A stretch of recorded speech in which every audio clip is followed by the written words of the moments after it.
এই শহরের রানী এবং রাজত্ব দুইটাই করবে দুর্গা, জানিয়ে দিল রাজনাথকে। যা শুনে অবাক বৈদেহী এবং উৎসব মুখার্জি।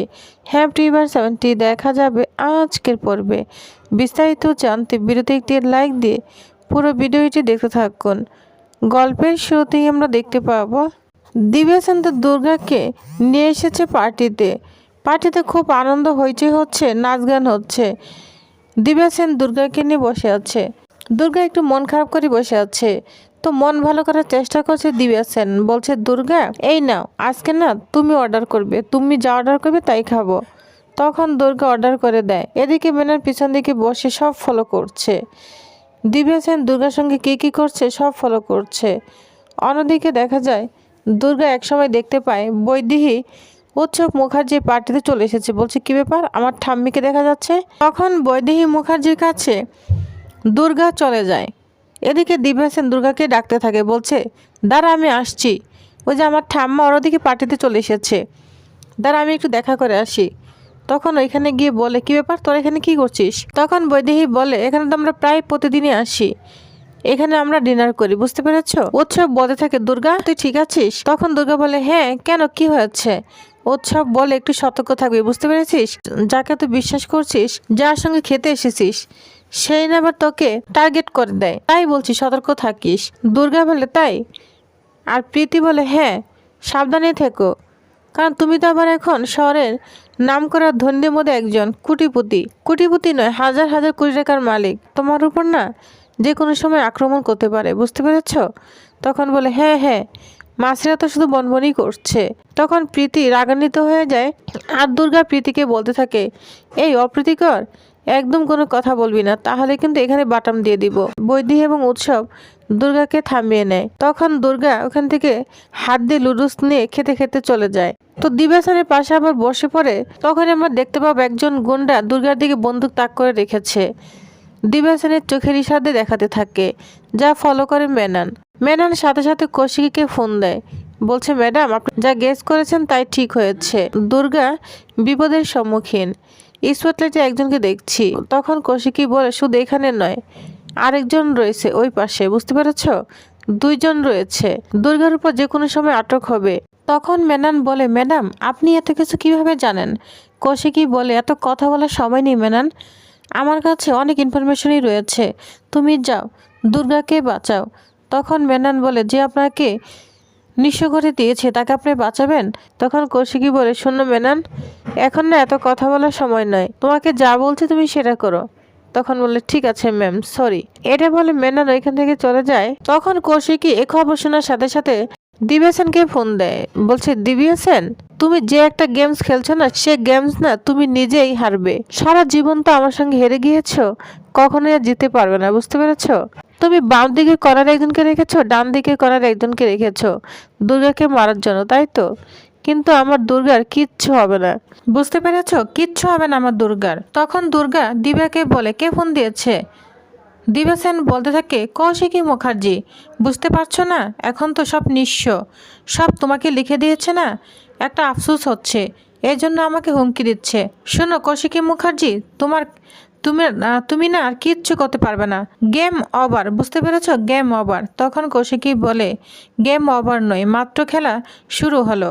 এটা বলে ফোন রেখে দেয় কৌশিকী।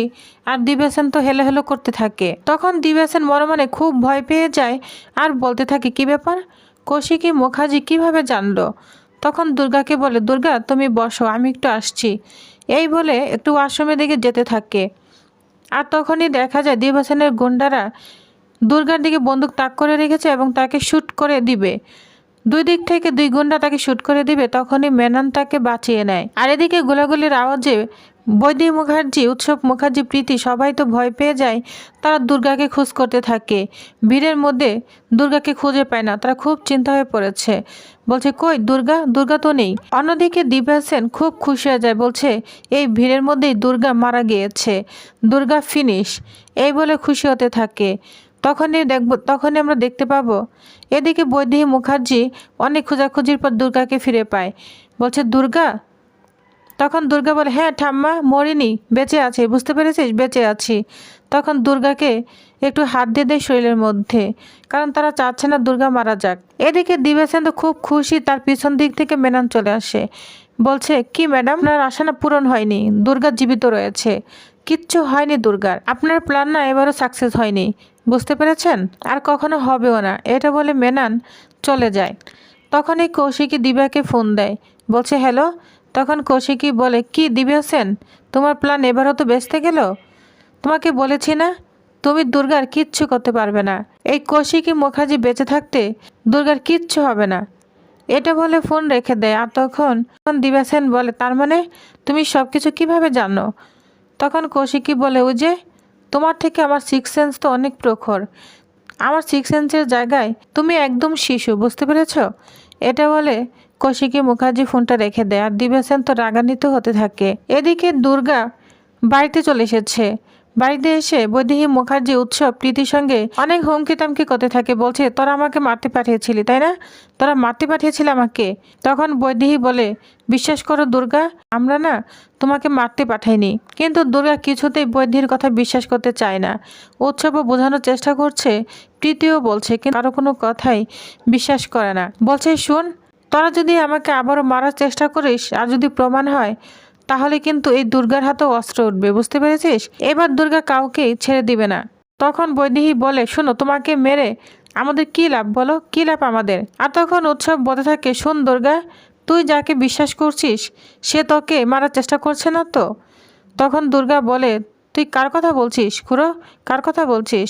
তখন বলে কেন, যে তোমাকে পার্টিতে নিয়ে গিয়েছিল, যাকে তুমি এখন এত বিশ্বাস করো, সে কিছু করছে না তো?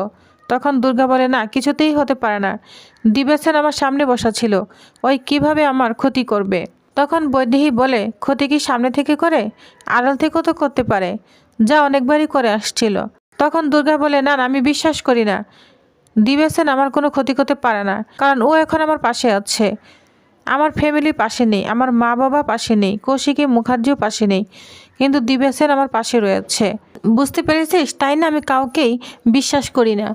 এটা বলে দুর্গা যখন চলে যাবে তখন এখানে স্বয়ম্ভু চলে আসে। স্বয়ম্ভু মুখার্জি বলে দুর্গা আর নামিস না, তুই নামবি আমি জানি, তবে এত সহজে যে নামবি সেটা ভাবতে পারিনি, কত নিচে নেমে তুই কত উপরে উঠবি, আর উপরে উঠেই বা কী করবি? সব তো হারিয়ে ফেলেছিস, সম্পর্কগুলো হারিয়ে ফেলেছিস, দাদুর সাথে সম্পর্ক, ঠাকমা কাকা এমনকি মা বাবার সাথে সম্পর্ক হারিয়ে ফেলেছিস, তাহলে আর উপরে উঠে কী করবি?